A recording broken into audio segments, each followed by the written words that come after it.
7 seconds. That's all it took to flip the hierarchy of a gym that worshipped brute force and mockery. 7 seconds that turned laughter into silence and confidence into disbelief. But to understand how a 320-pound giant ended up staring at the floor while an older man calmly wiped his hands and walked away, you have to go back to the moment the laughing started. To the day Mike Tyson walked into a place that didn't believe legends aged gracefully, and to the single careless sentence that proved how dangerous underestimating someone can be. It was a late afternoon in Las Vegas, the kind of dry heat that makes the air feel heavy even indoors, and the gym sat tucked behind a row of warehouses like it didn't care to be found. A serious place for serious lifters, all iron and chalk dust and ego, where reputations were built plate by plate and respect was measured in numbers on a bar. This wasn't a commercial gym with mirrors and pop music. It was concrete floors, rusted racks, and men who believed strength was the only language that mattered. Word had spread that Cal Mercer was there that day, and whenever Cal trained, the room subtly rearranged itself around him.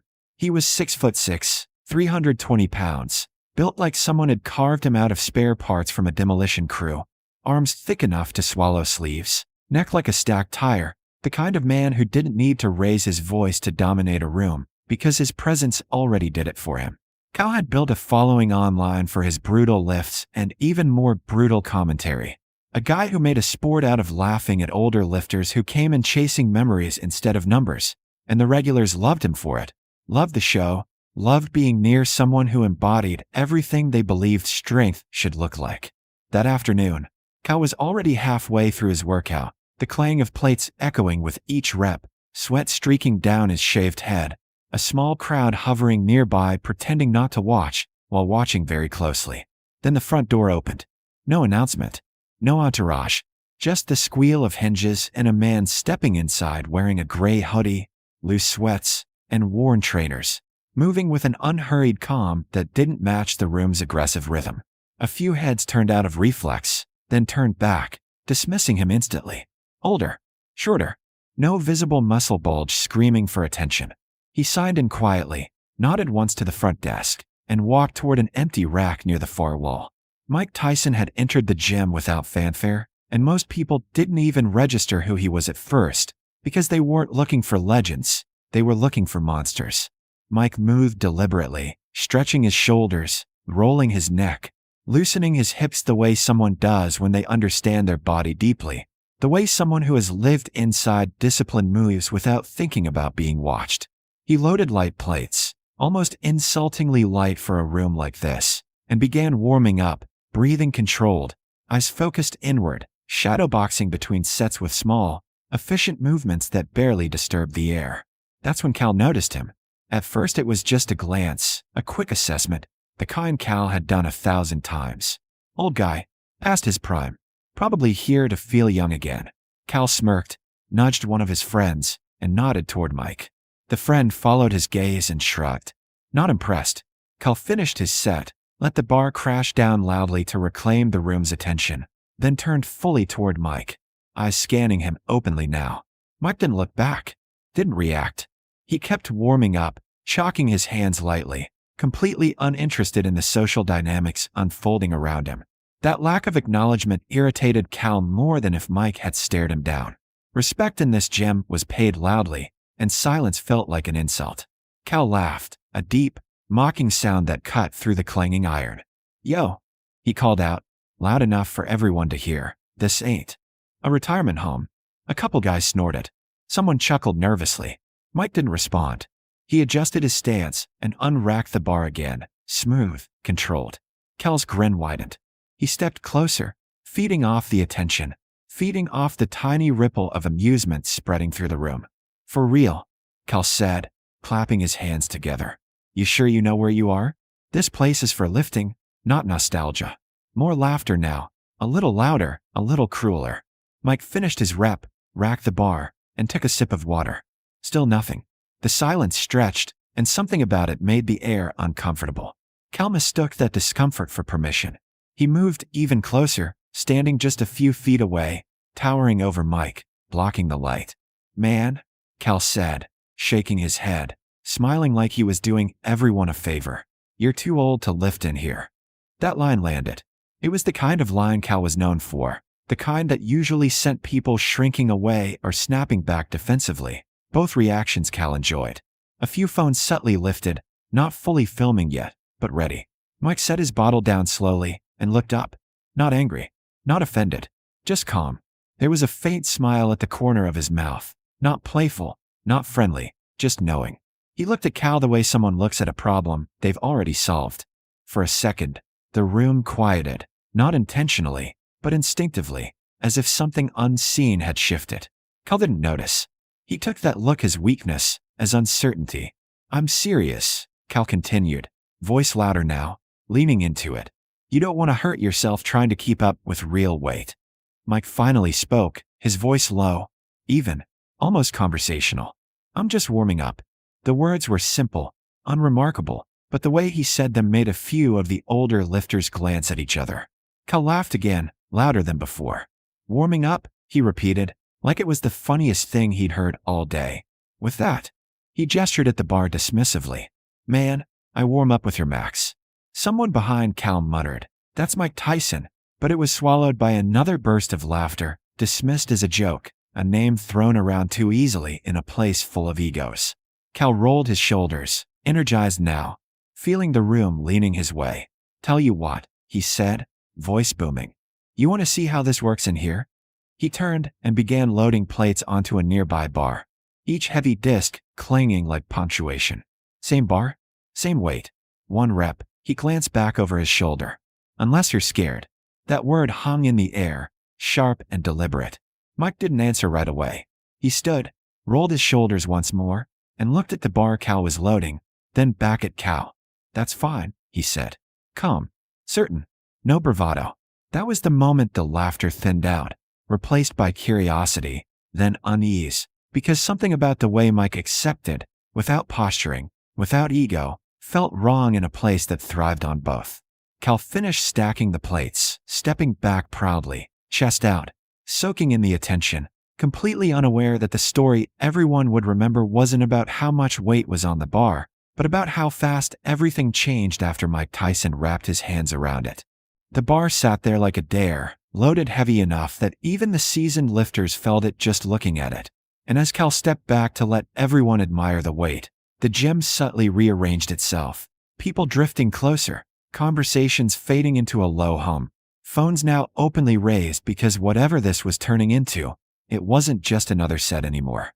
Cal rolled his neck, cracked his knuckles, and chalked his hands with exaggerated confidence, playing to the crowd, feeding off the energy he'd created, because this was his environment, his stage, and moments like this were why people talked about him. He leaned down to the bar first, planting his feet wide, gripping the knurling like it owed him money, veins already standing out along his arms as he took a deep breath. "Watch close," he said over his shoulder, grinning. "This is how real strength looks." He pulled. The bar didn't move at first, and a flicker of irritation crossed his face, but then he dug in harder, back rounding slightly as he forced it upward, muscles straining, teeth bared, letting out a roar that echoed off the concrete walls. The plates rattled, the bar crept up, and with a final surge of effort he locked it out, shaking, triumphant, holding it just long enough for the room to erupt. Cheers broke out, a few claps, some approving nods, the familiar validation Cal thrived on. He dropped the bar with a thunderous crash and spread his arms wide, soaking it in. "That," he said loudly, breathing hard, "is weight." He turned toward Mike, sweat dripping down his face, grin sharp and expectant. "Your turn, champ." The word champ dripped with sarcasm. Mike had been watching quietly the entire time, hands already chalked, breathing steady, eyes relaxed. He didn't comment on the lift, didn't applaud or criticize. He simply nodded once and stepped forward. A few people whispered now, some recognizing him finally, others sensing something was off, but not sure what. Mike removed his hoodie, folding it neatly and placing it on a nearby bench, revealing a body that didn't scream size, but radiated density, the kind of compact strength that came from years of violence refined into precision. Scars traced faint lines along his arms, quiet evidence of a life lived at full contact. He approached the bar without ceremony, feet positioning themselves naturally, as if they'd done this 1,000 times before, which, In a different way, they had. Cal watched closely, still confident, but a thin crack of uncertainty began to creep in, uninvited, because Mike wasn't hyping himself up, wasn't pacing, wasn't psyching out the room. He was calm in a way Cal had never learned to be. Mike wrapped his hands around the bar, testing the grip once, twice, then paused. He didn't pull. He stood there, eyes unfocused, breathing slow, as if listening to something no one else could hear. The gym fell quiet, not out of respect, but confusion. Someone whispered, "What's he doing?" Another muttered, "He's gonna hurt himself." Cal scoffed. "You need a minute?" he asked, laughing, trying to reclaim control of the moment. Mike didn't look at him. He exhaled, set his back, and pulled. The bar moved immediately. No hesitation. No grind. It rose smoothly, cleanly, like the weight had misjudged who it belonged to. A ripple of shock passed through the room. Mike continued the pull. Posture perfect, power flowing through him efficiently, economically, until the bar reached lockout. He stood there holding it, steady as stone. No shaking. No scream. Just control. The room froze. 1 second passed. 2. 3. Cal's smile vanished, replaced by something closer to disbelief. This wasn't supposed to happen. This wasn't how the story went.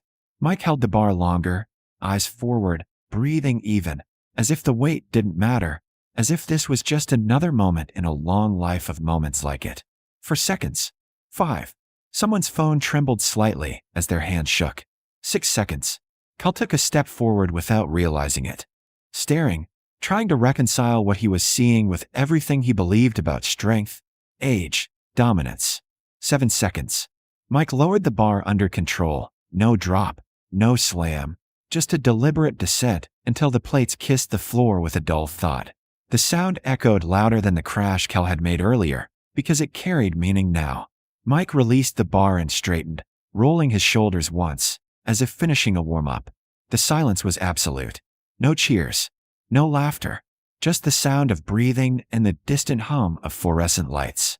Cal stood there, mouth slightly open, searching for something to say, something to reassert himself, but the words wouldn't come. Mike turned toward him calmly, meeting his eyes for the first time since the exchange had begun. "Age teaches efficiency," Mike said quietly, not mocking, not angry, just stating a fact. The words landed heavier than the bar ever could. Cal looked away. He had no response. Around them, the gym felt different now, like the rules had shifted without anyone announcing it. Mike picked up his hoodie, slid it back on, and glanced around once, acknowledging no one in particular, then walked toward the exit with the same unhurried calm he'd entered with, leaving behind a room full of men rethinking what strength actually meant and a giant who would never laugh quite the same way again.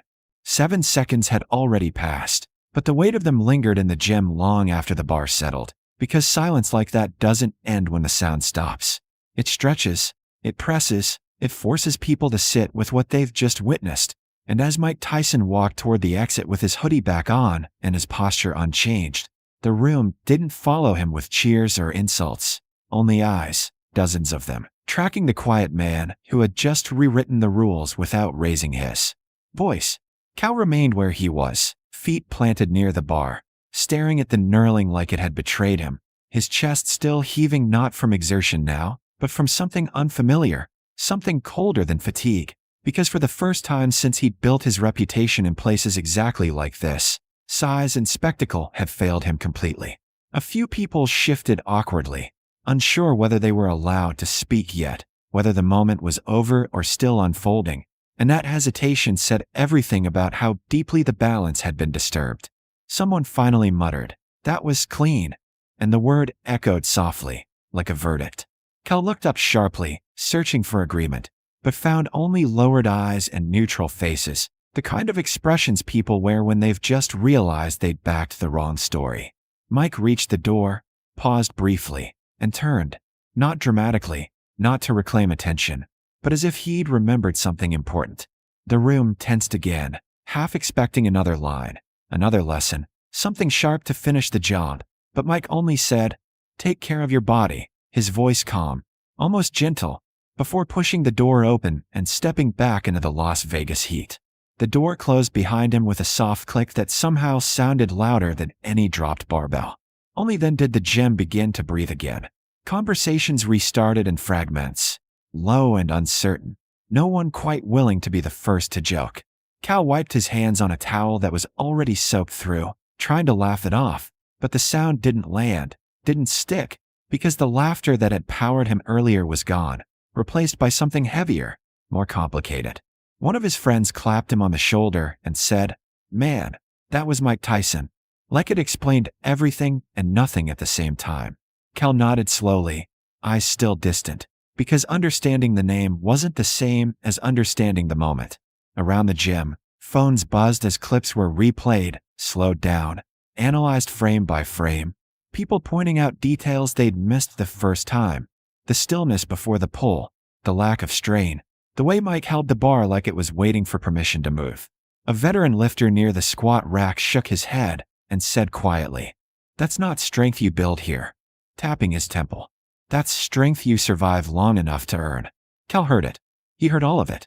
Every whispered comment landed like another plate added to a bar he didn't know how to lift anymore. He finished his workout in silence, stripped the plates with less flair than usual, and left early, skipping the usual post-gym hangout because he didn't trust himself to talk yet. Not without sounding defensive, not without revealing the crack that had formed.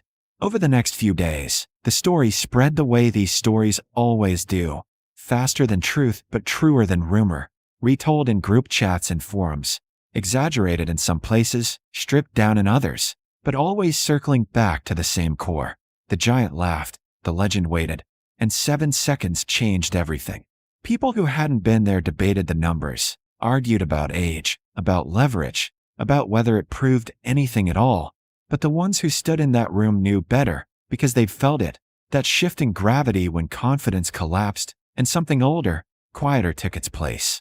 Cal tried to post through it at first, uploaded a clip with a joke caption, played it off as a cool moment, but the comments didn't cooperate, filled instead with reminders that strength wasn't always loud, and that respect didn't care about follower counts. Eventually, he stopped responding, then stopped posting altogether for a while, retreating into his training with a seriousness that surprised even him. He lifted differently after that, less performative, more precise, catching himself before mocking the older lifter in the corner, remembering a calm voice saying, "I'm just warming up." Weeks later, a new face walked into the gym, older, cautious, loading light plates and moving deliberately, and Cal watched from across the room, said nothing, and let the man work.